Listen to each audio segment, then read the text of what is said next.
तो दोस्तों आज हम बात करने वाले हैं बंगाल के नए सीएम के बारे में, जो बंगाल को लेकर बहुत ज़्यादा चर्चा का विषय बना है कि ये जो नए सीएम हैं शुभेंदु अधिकारी, इनके जीवन परिचय के बारे में बात करेंगे कि आखिरकार शुभेंदु अधिकारी ने क्यों शादी नहीं की, पहले ये किस पार्टी में थे और अब किस पार्टी में हैं। इनके पूरे जीवन काल के बारे में जो है आज चर्चा करते हैं, क्योंकि जिस हिसाब से शुभेंदु अधिकारी एक बड़ा चेहरा उभर कर आए हैं भारतीय जनता पार्टी के लिए, जो पश्चिम बंगाल का जो अभेद्य किला माना जाता था उसको भेदने का काम इन्होंने किया है।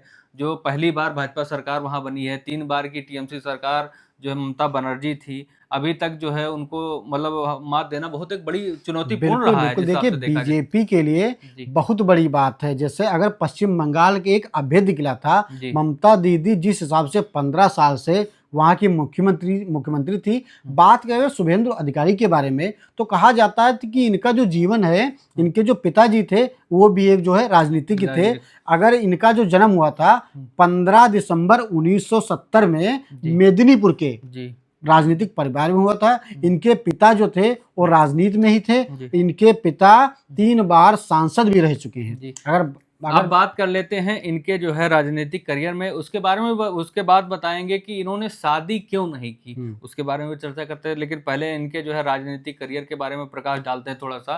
तो राजनीतिक करियर इनका जो है 1989 से 1998 के बीच ये कांग्रेस से जो है छात्र नेता रहे हैं। देखिए, कहा जाता है कि जैसे ये 1987 में इन्होंने जी, छात्र राजनीति में कदम रख लिया रखा था था। और 2005 में जी, पहली बार ये जो है जी, विधायक बन गए थे। जी, 2009 और 2014 में जी, ये सांसद भी रह चुके हैं।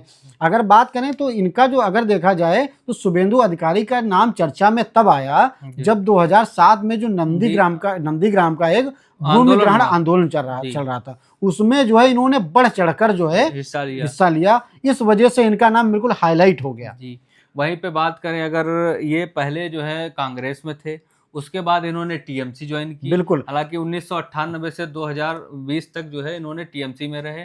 अब उसके बाद जो है ये भाजपा में आए। तो टीएमसी में क्या ऐसा हुआ जिसकी वजह से इनको टीएमसी पार्टी छोड़नी पड़ी? देखिए, अगर जिस हिसाब से जो ममता बनर्जी जो 2011 में जो मुख्यमंत्री बनी थी, विधानसभा का चुनाव हुआ था, जी, उसमें जो है टीएमसी की तरफ से इन्होंने जो है बहुत प्रचार किया है। किया। ममता दीदी का ये दाहिना हाथ रहे हैं। जी, उनमें इनकी जीत में इनका अहम योगदान था। लेकिन बताते हैं कि इनका जो है कुछ मतभेद हो गया था 2020 में। जी। ममता दीदी से कुछ इनका आपसी मतभेद हुआ था। इस कारण इन्होंने 2020 में बीजेपी टीएमसी छोड़कर बीजेपी का दामन थाम लिया। वहीं बीजेपी का दामन थामा तो 2020 में भी जो है इन्होंने जो है, और एक चीज बताएं कि ममता दीदी का जो सीट जहां से ममता लड़ रही थी पहले, मेदिनीपुर से, वहां भी इन्होंने हराया था, पहले भी देखिए, हराया था। बताते हैं कि 2021 का जो विधानसभा चुनाव हुआ था, जी, जब भी बीजेपी की तरफ से थे, जी। ममता दीदी को नंदीग्राम में इन्होंने अच्छा। एक बार विधानसभा चुनाव में हराया हराया था। था। जी, और दोबारा फिर देखिए, 2026 का जब चुनाव हुआ विधानसभा, तो आपने देखा होगा भवानीपुर सीट से जी 15,105 वोटों से उन्होंने मात दे दी। बहुत बड़े अंतराल से जो है मात दे दी। अब इसी सब चीज़ों में एक और अहम मुद्दा उठता है कि ये वही टीएमसी के जो है नेता हैं जो भाजपा के जो है भाजपा को ट्रोल करते थे, कहते थे, ठीक है, उसके बाद भाजपा भी इन्हें ट्रोल करती थी। देखिए आज वही भाजपा फिर इनको शरण में ले लिया है और मुख्यमंत्री बना देखिए दिया। भैया, राजनीति में सब संभव है। जी, राजनीति ऐसी चीज है कि आप आज कहाँ हैं, अगली बार आप कहाँ होंगे, इसका आपको कोई भरोसा नहीं। इसका जीता जागता उदाहरण डीएमके और एआईएडीएमके का आपके समक्ष है, सामने है। देख सकते थे कि जब टीवीके की सरकार नहीं बन रही थी, ठीक है, वो पूर्ण बहुमत अपना साबित कर रहे थे, हालांकि कुछ विधायक उनके नहीं आ रहे थे, तो डीएमके और एआईडीएमके जो 50-55 सालों में कभी नहीं हुआ था, वो लोग गठबंधन कर रहे थे। बिल्कुल कयास लगा जा रहे थे कि डीएमके और एआईएडीएमके अगर एक साथ आ गई जी, तो भाई टीवीके वाली पार्टी विजय थालापत ये चुनाव नहीं जीत पाते। नहीं मुख्यमंत्री बन पाएंगे। जी, लेकिन देखिए, राजनीति में सब संभव हो जाता है। दो दुश्मन कब एक साथ आ जाते हैं, दो दोस्त कब दुश्मन बन जाते हैं। बात करेगा शुभेंदु अधिकारी की, तो शुभेंदु अधिकारी जो है 2011 में बीजेपी का विरोध कर रहे थे, कह रहे थे कि मोदी हटाओ, देश बचाओ। लेकिन 2016 में अगर देखा जाए तो इनका भ्रष्टाचार का एक मामला आया, जिसमें रिश्वत लेते हुए पकड़े गए थे। तो मोदी ने भी ट्रोल किया था कि वो जो है जेब में एक्शन कर रहे थे, रख रहे थे। आप लोग वीडियो में देख भी रहे होंगे कि जिस हिसाब से मोदी देखो ट्रोल कर रहे हैं। देखिए उसके बाद ऐसा हुआ कि जो ईडी का, देखिए भाई शिकंजा तो कसेगी, जी। क्योंकि बीजेपी, भाई बीजेपी तो उसके लिए जानी जाती है। जी। बीजेपी ने जब शिकंजा कसा जी। तो ये आ गए बीजेपी के ठीक है। पाले में। जी। जब बीजेपी के पाले में आ गए तो 2021 में इन्होंने ममता दीदी को हरा दिया जी। और 2026 में आप देखिए ये बीजेपी के मुख्यमंत्री हैं। जी, मुख्यमंत्री हैं और मैं हो गया, सब भगवा भगवा हो गया और जो है ये शपथ भी ले ली।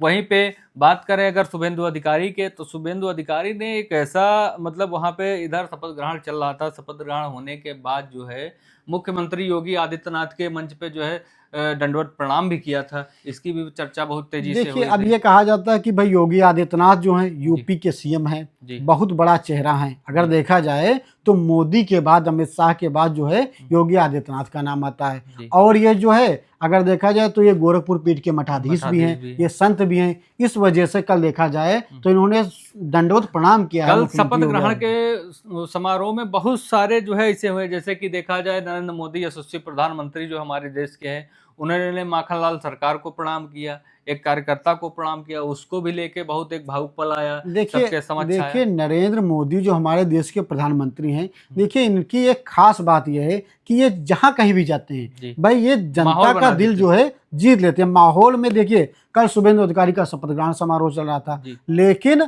लोग चर्चा किसकी कर रहे थे? नरेंद्र मोदी की। नरेंद्र लोग मोदी तारीफ इनकी कर रहे थे। तारीफ इनकी कर रहे थे। ये जो है पहले तो जो है जनता को प्रणाम किए, उसके बाद जो है माखनलाल सरकार को प्रणाम किए। तो और ये सब चीज़ों जो रही एक बहुत ही अच्छा लगा देख के कि जिस हिसाब से कि पार्टी के कार्यकर्ता हों या भी कोई भी हो, एक वरिष्ठ कार्यकर्ता जो 98 साल का माखनलाल सरकार और देश का प्रधानमंत्री उसके पैर छू रहे हैं, तो एक बहुत बड़ी बात हो बहुत गई। बड़ी बात होती कि 98 साल के बुजुर्ग थे। कहा जाता है कि बीजेपी के जो है अगर पश्चिम बंगाल के पुराने कार्यकर्ता थे, 1981 से 1987 तक लगातार 7 साल तक जिला संयोजक रह चुके हैं।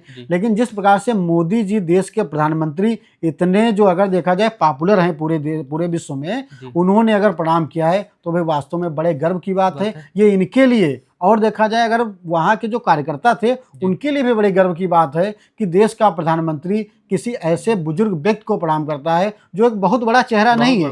भाई जिस हिसाब से देखा जाए तो कोई बहुत बड़ा चेहरा नहीं है, लेकिन भाई लेकिन जो प्रधानमंत्री मोदी जी हैं वास्तव में इनके लिए हम जितनी तारीफ की जाए उतनी कम है। बिल्कुल। अब बात कर लेते हैं सबसे अहम मुद्दा जो बताए थे कि शुभेंदु अधिकारी ने शादी क्यों नहीं की, इस पे चर्चा करते हैं। देखिए अगर शुभेंदु अधिकारी ने अगर बयान दिया है कि भाई जिस हिसाब से कहा जाता है तो ये जो है ये प्रेरित थे, ये चाहते थे कि हम अपने जीवन में जो है जनता की सेवा करें। इस वजह से इन्होंने कहा कि अगर हम शादी करेंगे तो भाई हम ये सब नहीं कर पाएंगे। जहाँ से आते हैं वहाँ के स्वतंत्रता सेनानी भी ऐसे जो है शायद 2-3 स्वतंत्रता सेनानी थे जिन्होंने शादी नहीं की थी। उन्होंने से ही प्रेरणा लेके इन्होंने भी शादी नहीं की। दूसरी चीज और आगे चल के जैसे कि बहुत सारे ऐसे नेता हुए हैं राजनीतिक करियर में, जैसे अटल बिहारी वाजपेयी को ले लो, उनको प्रेरित हुए।